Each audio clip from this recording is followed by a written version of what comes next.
What's the millennial question? Apparently, millennials as a generation, which is a group of people who were born approximately 1984 and after, are tough to manage. And they're accused of being entitled and narcissistic and self-interested, unfocused, lazy. But entitled is the big one. And because they confound leadership so much, what's happening is leaders are asking the millennials, what do you want? And millennials are saying, we want to work in a place with purpose, love that. We want to make an impact, whatever that means. We want free food and beanbags.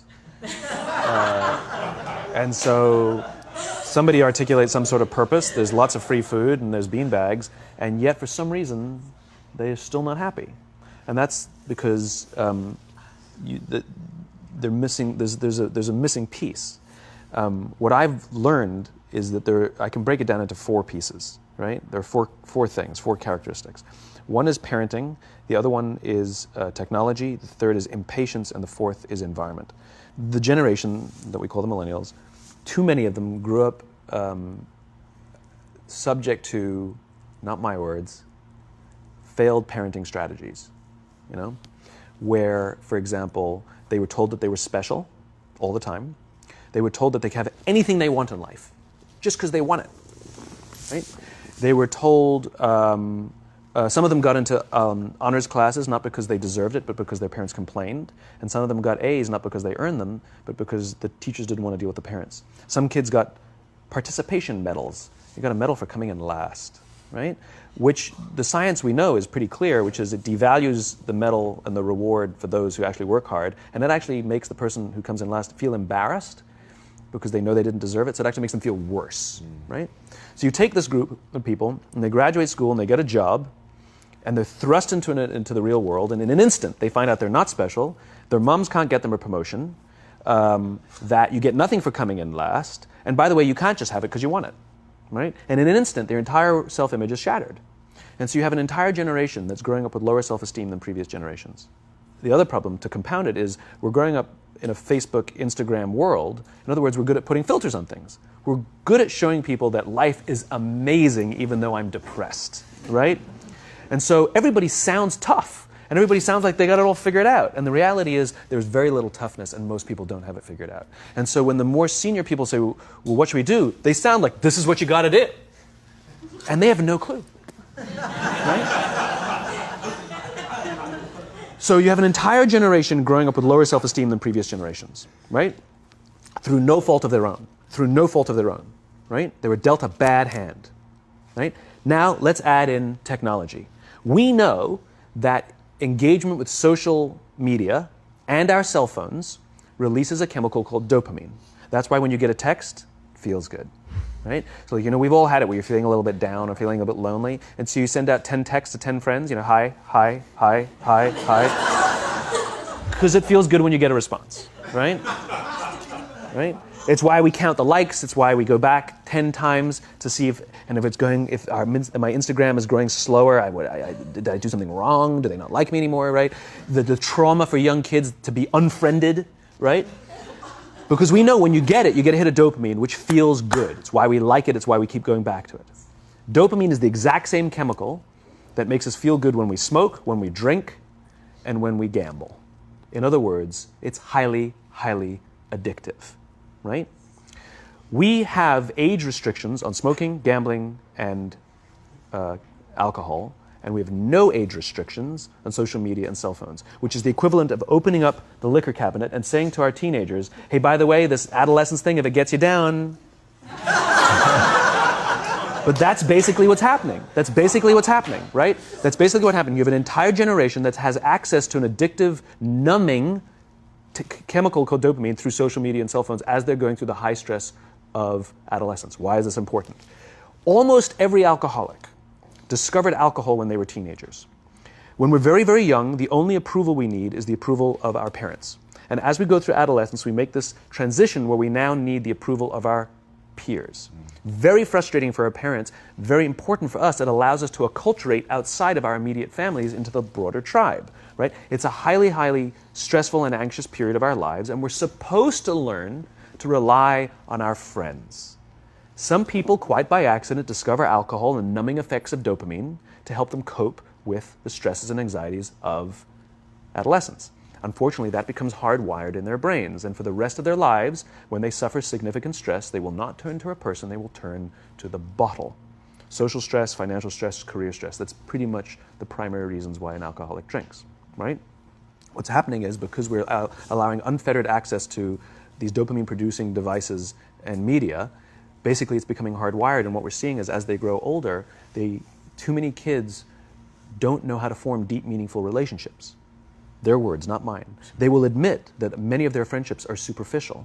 They will admit that their friends, that they don't count on their friends, they don't rely on their friends, they have fun with their friends, but they also know that their friends will cancel on them if something better comes along. Deep, meaningful relationships are not there because they never practice the skill set, and worse, they don't have the coping mechanisms to deal with stress. So when significant stress starts to show up in their lives, they're not turning to a person, they're turning to a device, they're turning to social media, they're turning to these things which offer temporary relief. We know, the science is clear, we know that people who spend more time on Facebook suffer higher rates of depression than people who spend less time on Facebook, right? These things balanced. Alcohol is not bad, too much alcohol is bad. Gambling is fun, too much gambling is dangerous, right? There's nothing wrong with social media and cell phones. It's the imbalance, right? If you're sitting at dinner with your friends and you're texting somebody who's not there, that's a problem. That's an addiction. If you're sitting in a meeting with people you're supposed to be listening to and speaking, and you put your phone on the table, face up or face down, I don't care, that sends a subconscious message to the room that you're just not that important to me right now, right? That's what happens. And the fact that you cannot put it away is because you are addicted, right? If you wake up and you check your phone before you say good morning to your girlfriend, boyfriend, or spouse, you have an addiction.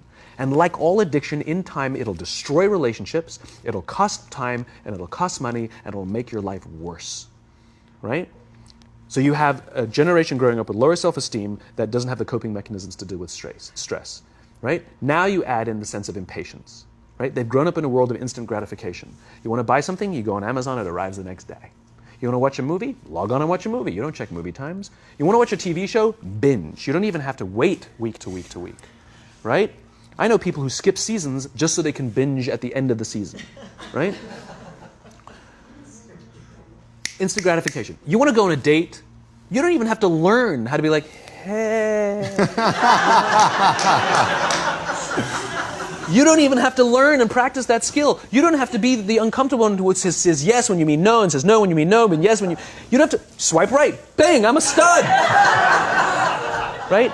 You don't have to learn the social coping mechanisms, right? Everything you want, you can have instantaneously. Everything you want, instant gratification. Except job satisfaction and strength of relationships, there ain't no app for that. They are slow, meandering, uncomfortable, messy processes. And so I keep meeting these wonderful, fantastic, idealistic, hardworking, smart kids. They've just graduated school. They're in their entry-level job. I sit down with them and I go, how's it going? They go, I think I'm going to quit. I'm like, why? They're like, I'm not making an impact.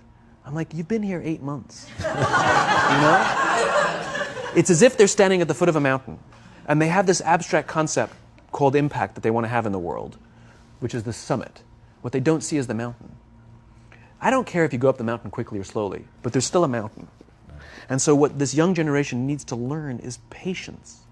That some things that really, really matter, like love, or job fulfillment, joy, love of life, self-confidence, a skill set, any of these things, all of these things take time.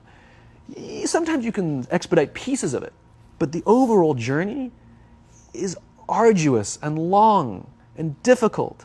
And if you don't ask for help and learn that skill set, you will fall off the mountain, or you will, the worst case scenario, and we're already seeing it, the worst case scenario is we're seeing an increase in suicide rates, we're seeing an increase in this generation, we're seeing an increase in accidental deaths due to drug overdoses, we're seeing more and more kids drop out of school or take leaves of absence due to depression, unheard of.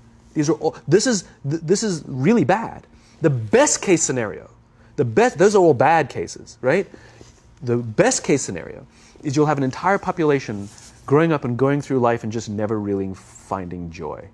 They'll never really find deep fulfillment in work or in life. They'll just waft through life and it'll be just, it's fine. How's your job? It's fine. The same as yesterday. How's your relationship? It's fine. Like that's the best case scenario. Which leads me to the fourth point, which is environment.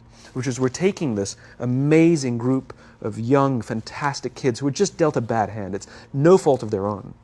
And we put them in corporate environments that care more about the numbers than they do about the kids. They care more about the short-term gains than the long-term life of this young human being. We care more about the year than the lifetime, right? And so we are putting them in corporate environments that aren't helping them build their confidence, that aren't helping them learn the skills of cooperation, that aren't helping them overcome the challenges of a digital world and finding more balance, that isn't helping them overcome the need to have instant gratification and teach them the joys and impact and the fulfillment you get from working hard on something for a long time that cannot be done in a month or even in a year. And so we're thrusting to them in corporate environments, and the worst part about it is they think it's them. They blame themselves. They think it's them who can't deal. And so it makes it all worse. It's not. I'm here to tell them it's not them. It's the corporations. It's the corporate environments. It's the total lack of good leadership in our world today that is making them feel the way they do. They were dealt a bad hand, and I hate to say it, but it's the company's responsibility. Sucks to be you. Like, we have no choice, right? This is what we got, and I wish that society and their parents did a better job. They didn't. So we're getting them in our companies, and we now have to pick up the slack. We have to work extra hard to figure out the ways that we build their confidence. We have to work extra hard to find ways to teach them the social skills that they're missing out on. There should be no cell phones in conference rooms. None. Zero. And I don't mean the kind of like sitting outside waiting to text. I mean like when you're sitting and waiting for a meeting to start, this is what we all do. We all sit here and wait for the meeting to start. Meeting starting? Okay. And we start the meeting. No, that's not how relationships are formed. Remember we talked about it's the little things? Relationships are formed this way. We're waiting for a meeting to start and we go, how's your dad? I heard he was in the hospital. Oh, he's really good. Thanks for asking. He's actually at home now. Oh, I'm really glad. It was really amazing. I know, it was really scary for a while. That's how you form relationships. Hey, did you ever get that report done? Oh my God, no, I didn't. I'll help you out. Can I help you out with that? Really? That's how trust forms. Trust doesn't form in an event, in a day. Even bad times don't form trust immediately. It's the slow, steady consistency. And we have to create mechanisms where we allow for those little innocuous interactions to happen. But when we allow cell phones in conference rooms, we just, okay, have the meeting. And then my favorite is like when there's a cell phone there and you go like this, you go. It rings and you go. I'm not going to answer that. Like, Mr. Magnanimous, you know? When you're out for dinner with your friends, like, I do this with my friends. When we're going out for dinner and we're leaving together, we'll leave our cell phones at home. Who are we calling? Maybe one of us will bring a phone in case we need to call an Uber or take a picture of our meal. That goes without saying, come on. I'm an idealist, but I'm not insane. You know? Not a heathen. I mean, it looked really good. We'll take one phone. And so it's like an alcoholic. The reason you take the alcohol out of the house is because we cannot trust our willpower. We're just not strong enough. But when you remove the temptation, it actually makes it a lot easier.